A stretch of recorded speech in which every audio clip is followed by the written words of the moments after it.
کہ حضرت عمر رضی اللہ تعالیٰ عنہ اسلام قبول کرنے سے پہلے اسلام کے سخت ترین دشمن تھے۔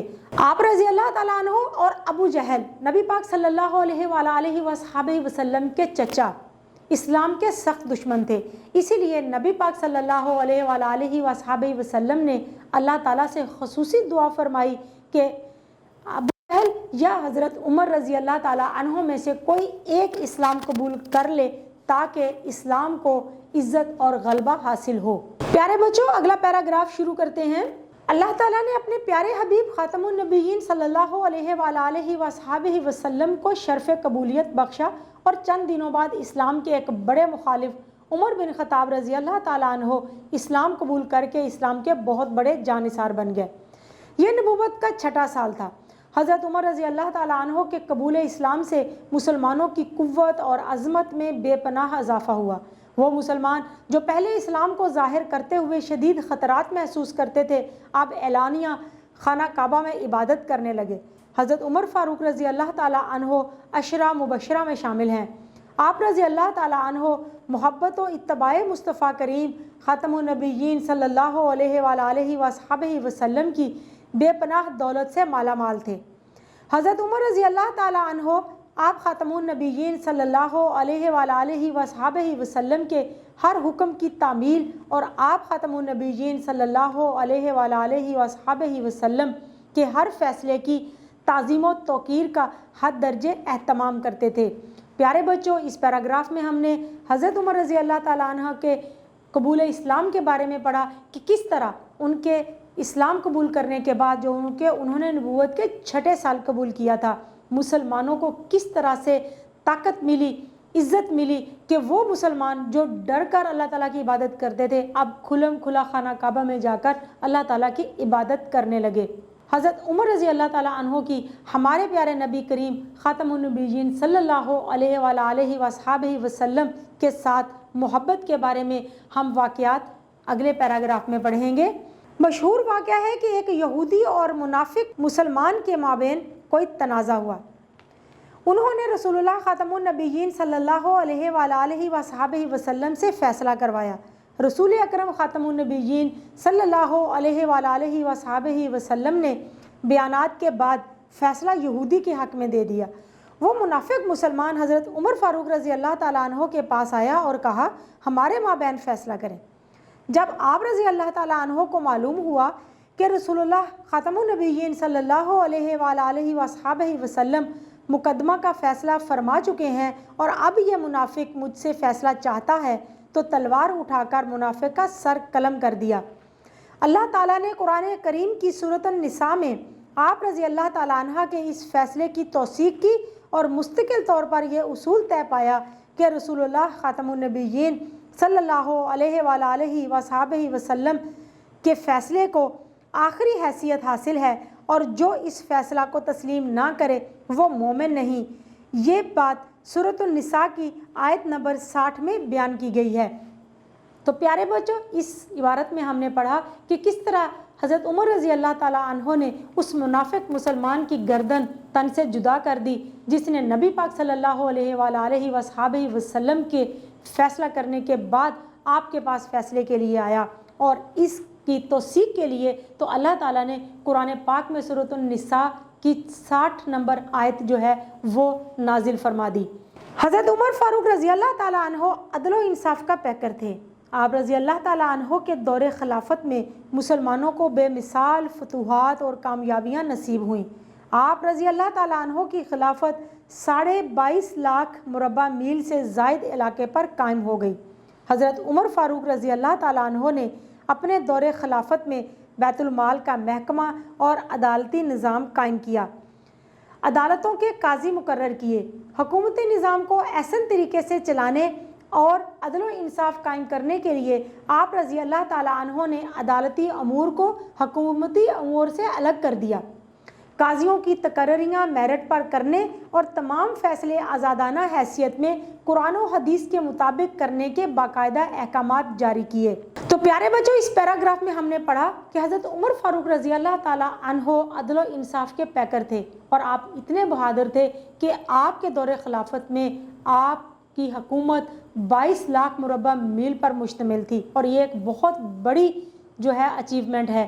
اور حضرت عمر رضی اللہ تعالیٰ عنہ نے جو مختلف اصلاحات کی، جو چیزیں جو ہیں انہوں نے شروع کی، وہ بھی ہم نے اس پیراگراف میں پڑھی۔ انہوں نے عدالتی امور کے لیے عدالتی نظام قائم کیا، انہوں نے قاضیوں کی تقرریاں کی، لیکن میرٹ کی بنیاد پر۔ تو آئیے اگلے پیراگراف میں مزید پڑھتے ہیں حضرت عمر فاروق رضی اللہ تعالیٰ عنہ کے بارے میں۔